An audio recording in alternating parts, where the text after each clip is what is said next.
Bangkok, a fateful evening on April 8th. A husband driving his black car home after dinner had no idea his night would take a horrifying turn. Ambushed on the road by two strangers on a motorcycle, gunshots echoed through the night. Miraculously, he escaped death, but just days later, he passed away under mysterious circumstances. From Bangkok to Maha Sarakham, from the shadows of surveillance cameras to shocking witness testimonies, the case has sent investigators into an unforeseen whirlwind. Was it merely an accident, or a meticulously planned murder? Join us as we unravel the secrets of this gripping mystery. A tragic death after a celebration. The victim, 44-year-old Pichit Kleepchinda, owned a renowned hydrotherapy massage parlor in Bangkok. He had a picture-perfect family with his beautiful wife, Wannipa Hamala, 37, and their 3 children. Financially secure, their lives seemed free of worries. But on April 13th, 2024, the first day of the Songkran festival, their story took a heartbreaking turn. That day, Wannipa took the children to her hometown in Maha Sarakham province to celebrate the Thai New Year.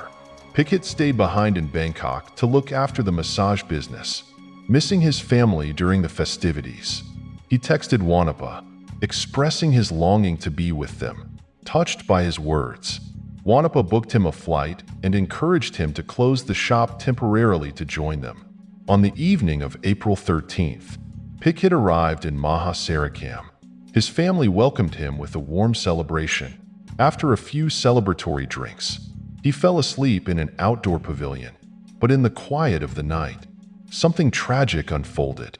On the morning of April 16th, as the festival concluded, Pichit's mother-in-law woke early to clean the yard. She noticed him still sleeping in the pavilion and, worried he might catch a cold, tried to wake him. When he didn't respond, she approached closer and discovered his body was cold and lifeless. In panic, she called for Wannipa, who rushed out and was struck with disbelief at the sight of her unresponsive husband. A doctor was summoned and confirmed that Pichit had passed away the night before.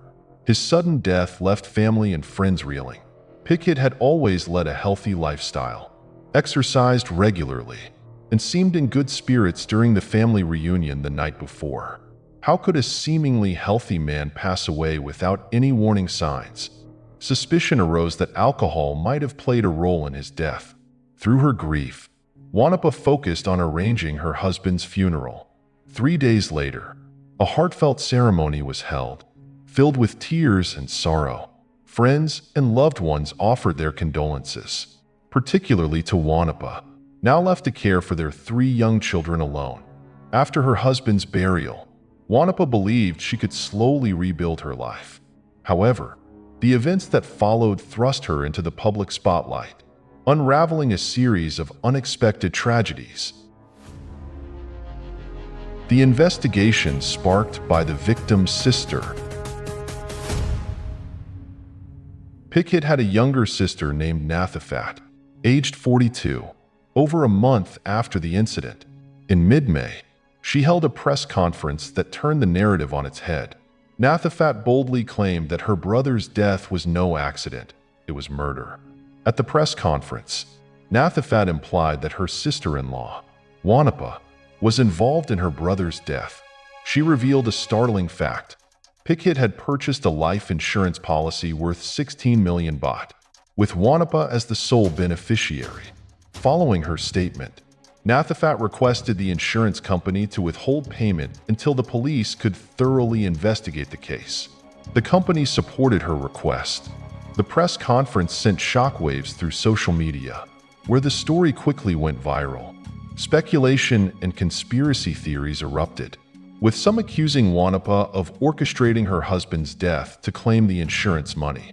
Under mounting public pressure, the police formed a special task force to investigate Pichit's death and address the growing suspicions.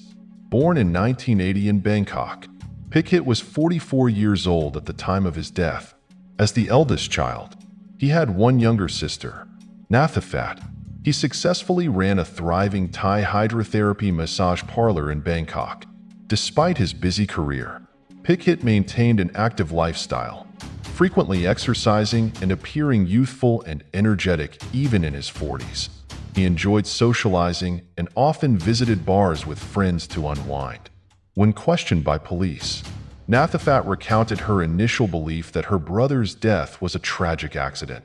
However, her suspicions arose when she saw Pichit's body at the funeral. His skin had turned an unusual black color, reminiscent of poisoning. Nathafat shared her concerns with Wannipa, suggesting they conduct an autopsy to uncover the truth. Wannipa, however, adamantly refused, insisting that the deceased should rest in peace. Shortly afterward, she expedited the cremation process. After the funeral, Nathafat's suspicions deepened. She remembered her brother once mentioning a substantial life insurance policy with Wannipa as the beneficiary. This revelation made her question whether Wannipa might have had a financial motive to harm Pichit. Determined to seek justice, Nathafat decided to bring the case into the public eye and urged authorities to investigate. Police reached out to the doctor who examined Pichit on the day of his death. The doctor confirmed there were no visible abnormalities at the time. Pichit's skin color was normal. Funeral home staff were also interviewed, revealing that when they handled the body, they observed no unusual marks or injuries. However, 3 days later, the corpse had darkened significantly, a stark contrast to its earlier state. While they found this strange, they dismissed it as a natural occurrence. With these conflicting accounts and mounting questions, the investigation grew more complex. Was the discoloration of Pichit's body a natural post-mortem phenomenon, or was it a clue pointing to something far more sinister? The answers remained elusive as the task force delved deeper into the case. Police continued questioning Pichit's relatives and friends who attended his funeral to piece together the events surrounding his death. Several attendees mentioned that Wannipa, Pichit's wife, acted unusually on the day of the funeral. Many had noticed Pichit's abnormal skin discoloration and urged Wannipa to delay the cremation until an autopsy could be performed. Yet, for reasons unclear, Wannipa insisted on proceeding with the cremation, ignoring their advice. One crematorium worker came forward to report to the police that, in his many years of experience, he had never encountered a body as blackened as Pichit's. These accounts led investigators to suspect foul play, raising the possibility that Wannipa had meticulously planned the events to claim the substantial life insurance payout. Wannipa's initial testimony. Police brought in Wannipa for questioning. She firmly denied any involvement in her husband's death or any fraudulent intent regarding the insurance claim. To support her innocence, she shared her message history with Pichit. The text showed that just 2 days before his death, Pichit had messaged her saying he missed her dearly, prompting her to arrange a flight to bring him from Bangkok to Maha Sarakham. Wannipa recounted the events of April 15th, explaining that the family and friends had gathered to celebrate Songkran in a joyous atmosphere. Late into the night, Pichit, heavily intoxicated, fell asleep in an outdoor pavilion.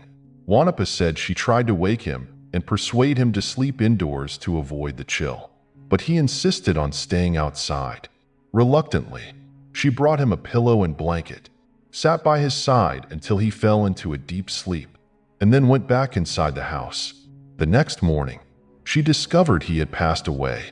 She explained that she had refused the suggestion of an autopsy because she found it too cruel and disrespectful. As a grieving wife, she was devastated by her husband's sudden death. She emphasized that no one wished for Pichit to be alive more than she did, especially since they had 3 young children to care for. Regarding the strange discoloration of Pichit's skin, she admitted she found it puzzling, but assumed it was a natural post-mortem phenomenon. 2 TV programs and divided public opinion. Pichit's sister, Nathafat, appeared on a television program to shed light on the case. During the show, She revealed photos of Pichit taken before the cremation. The images showed his body unnaturally blackened, sparking widespread speculation. The program also invited a forensic expert to analyze the photos. After careful examination, the expert concluded that Pichit's death was unlikely to be accidental. Based on the discoloration, he hypothesized that the victim had been poisoned, although the specific toxin could not be identified due to the cremation. The expert stressed that in his 15 years of practice, he had never encountered a case where the entire body turned such a dark shade. These revelations caused a media frenzy, further polarizing public opinion. Some sympathized with Nathafat's pursuit of justice, while others defended Wannipa, suggesting she was a grieving widow unfairly targeted by conspiracy theories. The case became a national obsession, with its unresolved mysteries captivating the nation. During another television program, Nathafat revealed a copy of Pichit's death certificate issued by a local clinic. The document listed the cause of death as undetermined. However, a forensic expert explained that the certificate didn't provide conclusive evidence. The local doctor likely wrote undetermined because no visible injuries were found during the examination. This, the expert clarified, didn't necessarily mean the victim was murdered. The broadcast triggered a public storm. News headlines sensationalized the narrative of wife murders husband for insurance money, and social media exploded with condemnation of Wannipa. She was widely labeled a cold-hearted and cruel woman. As public pressure mounted, Wannipa was invited to appear on a television program to share her side of the story. Appearing on the show dressed in black and wearing a mask, Wannipa looked visibly exhausted. She described the overwhelming grief she had endured since her husband's death. Between organizing the funeral and caring for their 3 young children, she was physically and emotionally drained. "I thought I could finally rest after the funeral," she said tearfully, "but instead, I was accused of a crime I didn't commit. I've been forced to cooperate with the police investigation under unbearable pressure." Wannipa went on to criticize her sister-in-law, Nathafat, saying, "I didn't want this to escalate. I believed the truth would come out once the police found no evidence. But Nathafat ignored family ties and went on television to accuse me. This sparked a wave of personal attacks from people who don't even know the full story. Some have even called me to mock and insult me. I've already lost my beloved husband, and now I'm being crushed by public opinion. I can't take it anymore. That's why I decided to speak up and set the record straight." Wannipa shared details about her life with Pichit, revealing that they lived in Bangkok and ran the massage parlor together. While they often argued about Pichit's drinking habits, their relationship was generally strong. Whenever he drank too much, he would yell at me, she admitted, but we always made up afterward. She recounted an incident in early April when Pichit went to a bar and came home drunk. The two had a heated argument, and in her anger, Wannipa took their 3 children to stay at a hotel. Shortly after, she decided to take the kids to her hometown in Maha Sarakham to prepare for the Songkran festival. Despite living apart temporarily, the couple stayed in touch through frequent text messages. On April 15th, Pichit flew from Bangkok to Maha Sarakham to reunite with his family. That night, he drank heavily during the Songkran celebration and fell asleep in the outdoor pavilion. The following morning, Wannipa found him lifeless. Wannipa maintained that her husband's sudden death was due to long-term health issues exacerbated by his heavy drinking. She explained that cremating his body after 3 days was a local custom, not an attempt to destroy evidence. Regarding Pichit's skin turning black, she admitted she had no explanation and assumed it was a natural phenomenon. She strongly refuted Nathafat's accusations, saying, "My sister-in-law rarely visits or contacts the family throughout the year. Now that my husband has passed away, she suddenly shows up with baseless accusations. I believe she found out about my husband's insurance policy and is now blinded by greed, trying to stir trouble to claim the money for herself." The television program further divided public opinion. While many still criticized Wannipa, Others began questioning Nathafat's motives, speculating she might be creating a scandal to seize the insurance payout.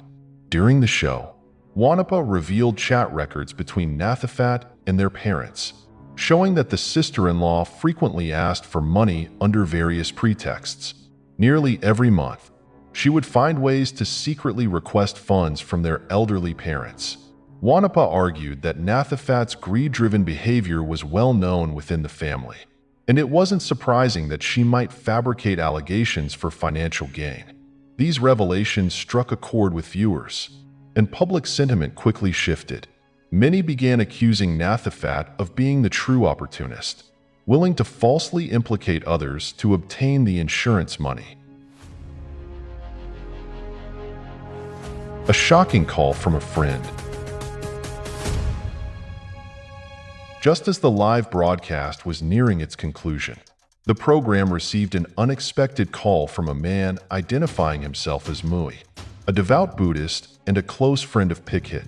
Mui shared a chilling story, claiming that 8 days before Pichit's death, he had been attacked by 2 men in Bangkok but narrowly escaped. Mui recounted what Pichit had told him. On the evening of April 8th, while working at his massage parlor, Pichit received a message from Wannipa. She claimed to have reserved a table at a luxury restaurant in Bangkok and invited him to dinner. At the time, the couple was separated, with Wannipa and their 3 children staying at a hotel. Believing his wife wanted to reconcile, Pichit was overjoyed. He closed the parlor early and hurried to the restaurant. When he arrived, Wannipa wasn't there yet. He ordered a bottle of fine wine, intending to share it with her upon her arrival. However, after waiting for a long time, she still hadn't shown up. When Pichit texted to ask about her whereabouts, she abruptly changed her mind and told him to go home instead. Disappointed, Pichit canceled the wine and drove home. While driving on the Kabin Buri highway, a motorcycle suddenly sped up behind his car.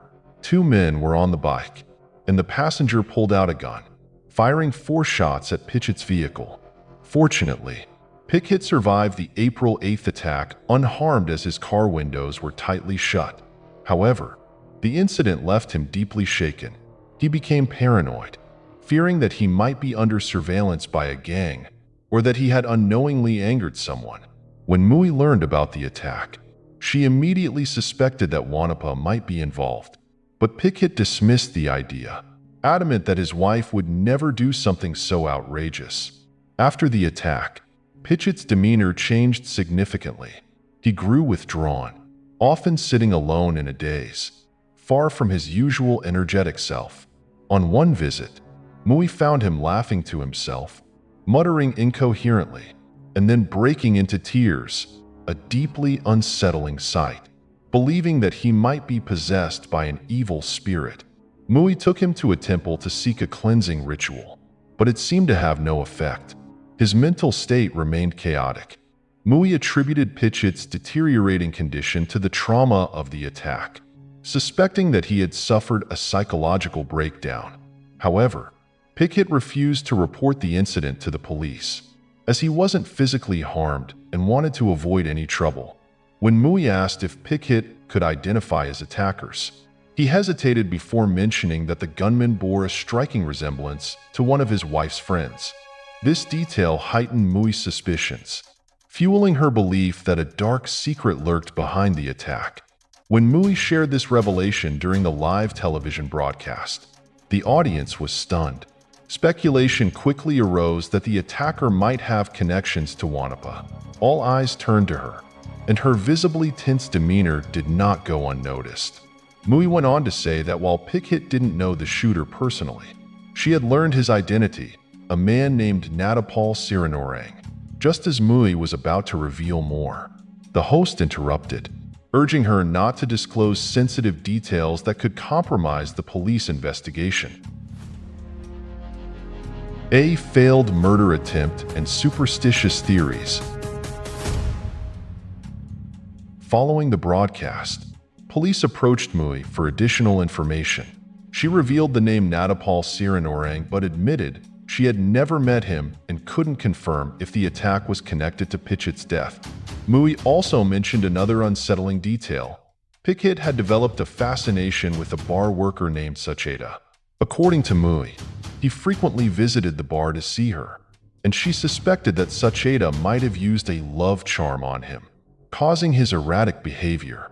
While the police dismissed this theory as superstitious, they decided to investigate Sacheda to rule out any involvement. When questioned, Sacheda denied any romantic relationship with Pichit, claiming they were merely drinking companions. Sacheda provided further insight, recalling their last encounter on April 14th, just one day before Pichit traveled to Maha Sarakham. That evening at the bar, Pichit seemed unusually despondent and spoke in riddles. He confided that he didn't want to go to Maha Sarakham, ominously stating that he had a bad feeling about the trip and wasn't sure what awaited him. In a cryptic farewell, he urged Sacheda to take care of herself, adding that they might never see each other again. Sukata's statement painted a picture of Pichit dreading his trip to Maha Sarakham, as though he had a premonition of something terrible. This directly contradicted Wannipa's earlier testimony, where she claimed Pichit traveled out of love and longing for his family. The inconsistency prompted police to entertain a bold hypothesis. Wannipa may have orchestrated her husband's murder. To bolster her alibi, she had shared a recording of a conversation in which Pichit expressed missing his family. However, investigators did not rule out the possibility that Wannipa had deliberately led Pichit into making those statements to mislead the investigation. Police speculated that Wannipa might have collaborated with the two men on the motorcycle to attack Pichit in Bangkok. The motive could have been revenge, greed, or something else entirely. When the initial attempt failed, Wannipa allegedly lured Pichit to Maha Sarakham under the guise of reuniting with his family, where she could execute the plan under different circumstances. To unravel the mystery, police focused on identifying the motorcycle assailants from the April 8th attack, believing their testimony could illuminate the entire case. Investigators reviewed surveillance footage from the restaurant in Bangkok and along Pichit's route home that night. The details painted a chilling sequence of events. 10:49 p.m. Restaurant cameras captured Pichit, dressed in a black t-shirt, shorts, and sneakers. Arriving alone, a waiter greeted him and escorted him inside. Simultaneously, across the street, a sidewalk camera recorded two men sitting on a motorcycle. The passenger frequently checked his phone, seemingly tracking Pichit or communicating with someone. After a while, they rode to a nearby bush, retrieved a bag, and departed. 11:22 p.m. Pichit was seen leaving the restaurant. 11:23 p.m. A gas station camera captured the two men refueling their motorcycle nearby. 11:33 p.m. Highway surveillance on Gamaka Road recorded the motorcycle pulling up alongside Pichit's black car. The passenger fired 4 shots at the vehicle before they sped away. 11:36 p.m. A traffic camera at an intersection near the scene showed the men fleeing at high speed. The driver wore a helmet, but the passenger did not.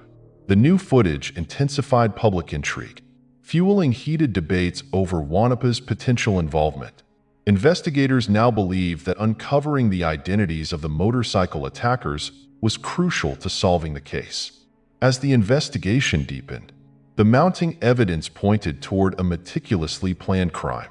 But many questions remained unanswered. Was this an act of premeditated murder? Or were the events in Bangkok and Maha Sarakham unrelated? The nation watched closely, awaiting the truth behind this gripping and tragic mystery. Police visited Pichit's house in Bangkok and examined the black car he had driven on the night of the attack. Bullet holes concentrated around the driver's seat confirmed that the assailants had intended to kill him. However, investigators were puzzled. The attackers had been tracking Pichit outside the restaurant but chose not to strike there. This led police to suspect that the assault was carefully planned, possibly involving accomplices. Meanwhile, the media delved deeper into the case.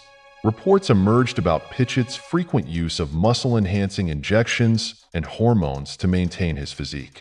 Combined with his heavy drinking, These habits could have contributed to his sudden death. Others, however, proposed bizarre theories. Images of Pichit's body, blackened entirely, were sent to a local shaman, who claimed he had been cursed with black magic, which poisoned his body and turned his skin dark. According to the shaman, the curse could even allow the perpetrator to control the timing of Pichit's death. This speculation stirred widespread fear, with some people worrying that they too might fall victim to such curses. Realizing the case was growing increasingly chaotic, the police pressed on, determined to uncover the truth before the rumors spiraled further. Threatening calls and new suspicions. As the investigation stalled, Nathafat and Mui, Pichit's close friend, reported new developments to the police. Nathafat revealed that since Pichit's death, Mui had received threatening phone calls and felt she was being followed. Mui shared that an unknown man had been calling her repeatedly, asking about the progress of the case. When she inquired about his identity, he refused to answer and made vague but menacing remarks. Alarmed, Mui confided in Nathafat, and together they approached the police. Nathafat suspected Wannipa's involvement, theorizing that she might have sent someone to gather information about the case. This, she believed, explained why the calls targeted Mui. Nathafat also speculated that Wannipa resented her for her television remarks and might be seeking revenge. Although they lacked concrete evidence, both Nathafat and Mui requested police protection.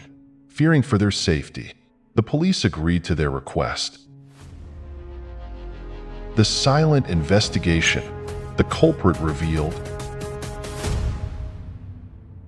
2 months after Pichit's death, the investigation took a dramatic turn. Police arrested Wannipa on suspicion of murder. The news sent shockwaves through the community.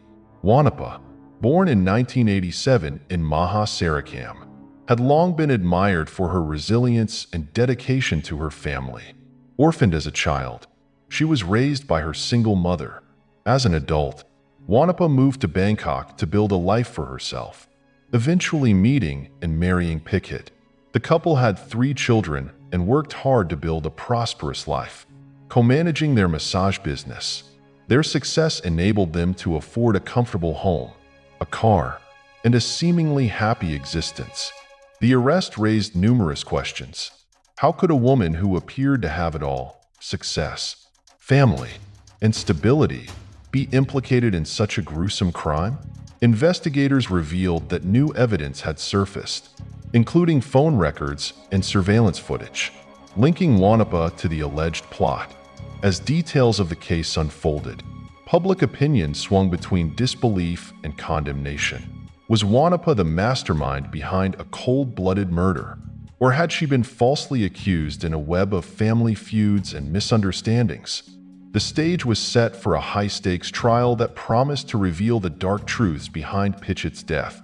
For now, the case remained shrouded in uncertainty, with the nation anxiously awaiting the next chapter in this harrowing saga.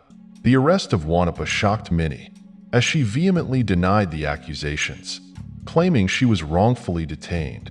However, police did not act without substantial evidence. Their investigation into the attack on Pichit on April 8th had uncovered critical clues, leading to the unraveling of a chilling plot. Using surveillance footage and investigative work, police tracked down and arrested 2 suspects: Weerapat Sakantasap, 25, the motorcycle driver, and Natapal Sathinadang, 25, the gunman.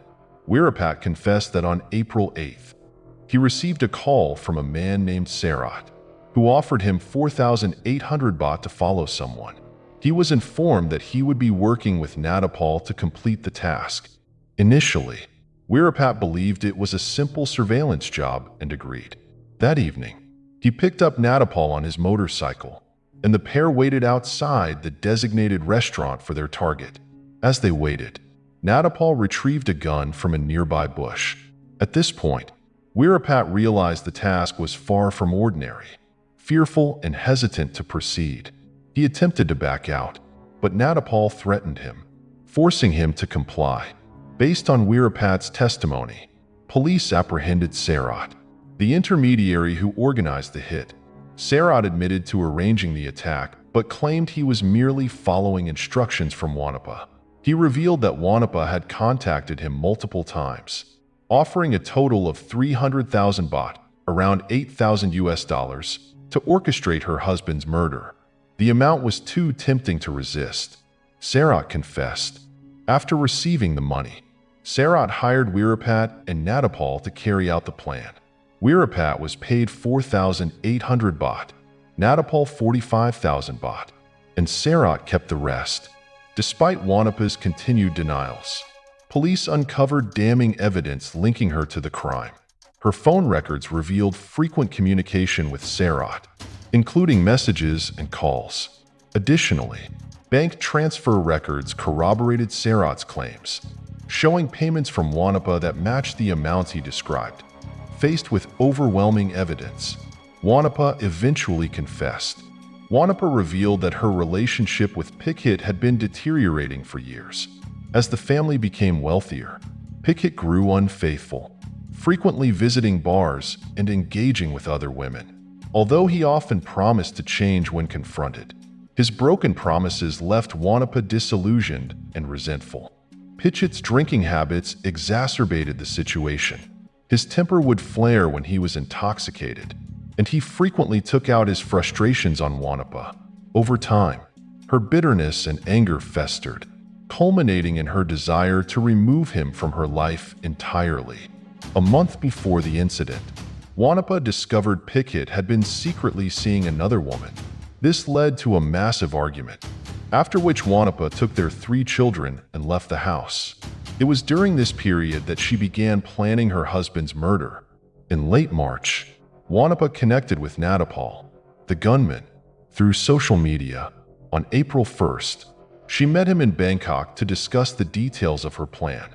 Simultaneously, she enlisted Sarat, the intermediary, who hired Wirapat as additional support. Using various means, Wannipa procured a firearm and hid it in a bush across from the restaurant where she had arranged to meet Pichit on April 8th. Wannipa believed her plan would be foolproof. However, Pichit miraculously survived the attack.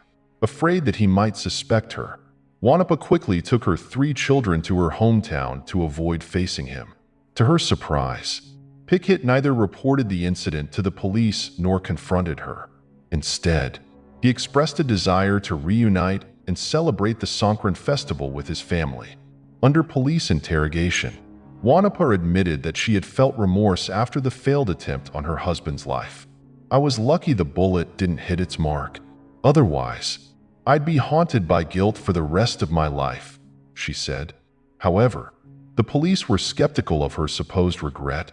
They suspected that after the initial failure, Wannipa had tried again, this time by poisoning him.